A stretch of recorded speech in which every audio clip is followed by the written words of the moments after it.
Bismillahirrahmanirrahim. Assalamu alaikum. Dear students, today's topic is confidence interval for beta. An example is considered to understand the steps how to calculate the confidence interval for beta. Example is taken from the reference book Chaudhry Sher Muhammad Chaudhry 351. Example 21.1. Y hat is given 12.13 minus 0.1608 into x. This is estimated regression equation. तो आप देखिए कि इसमें 12.13 क्या होगा? This is the value of A. And minus 0.1608 is the value of B, the slope of the regression line. ठीक है, ठीक है, आपकी स्लोप है, नेगेटिव है. नेगेटिव क्या शो कर रही है?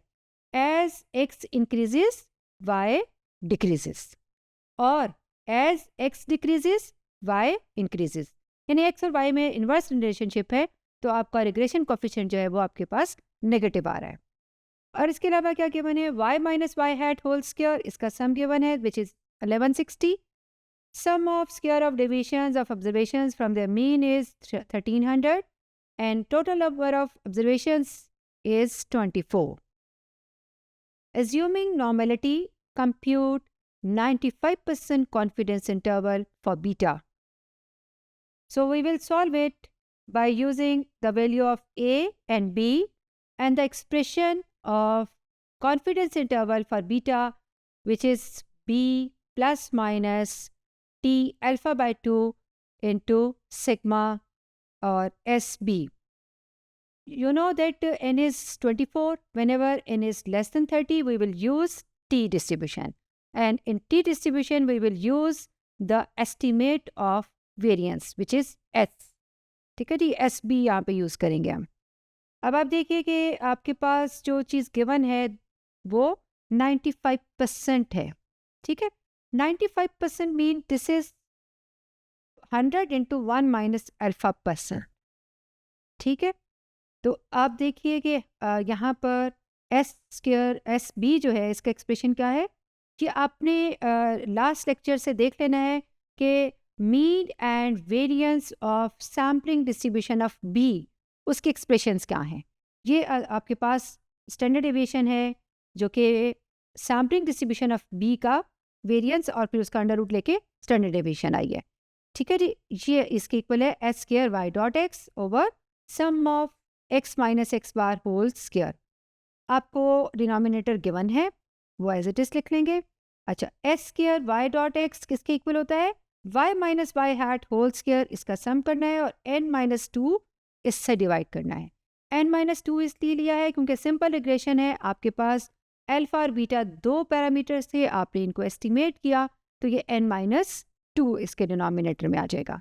ठीक है, अब आपने इन तीनों वैल्यूज़ को इसमें सब्स्टिट्यूट कर दिया तो आपके पास जो रिज़ल्ट आया वो कितना आ गया?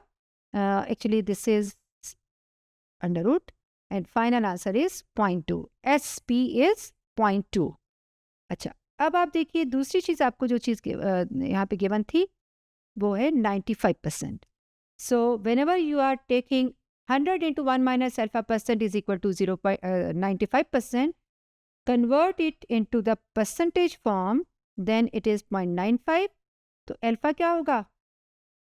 1 minus 0.95. जब इसको सॉल्व करेंगे तो किसके इक्वल आ गया? 0.05. अब आपने क्या करना है? अल्फा बाय 2 कर देना है इसको भी, और 0.05 को भी 2 से डिवाइड कर दिया. जब डिवाइड करेंगे तो ये किसके इक्वल आ गया? 0.025. ठीक है, अल्फा बाय 2. अब आपने एक्सप्रेशन देखा, अभी हमने पिछली स्लाइड में भी देखा था, टी अल्फा बाय 2.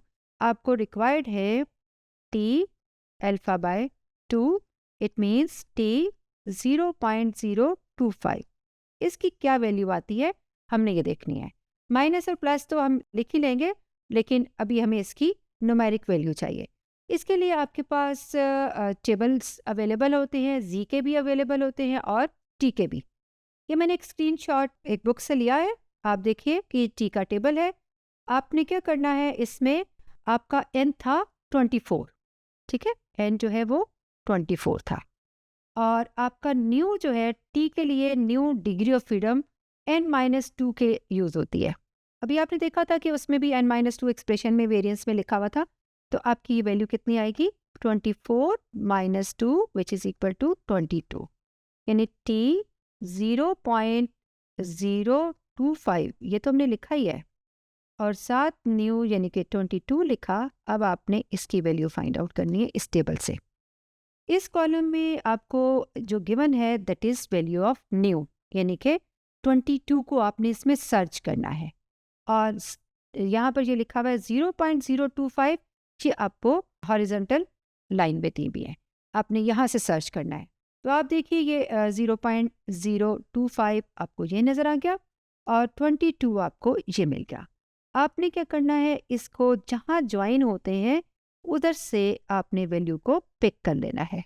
ये दोनों ज्वाइन यहाँ हो रहे हैं, तो आपकी जो वैल्यू पिक हो गई वो कितनी है 2.074। ठीक है जी, ये वैल्यू है 2.074। ये आपकी टी की वैल्यू है जो कि आपके फॉर्मूला में यूज़ होनी है। तो बी का रिजल्ट प्लस माइनस ये रिजल्ट हमने अभी निकाला, ठीक है, और एस बी ये भी हम कैलकुलेट कर चुके हैं, इसका रिजल्ट 0.2 है।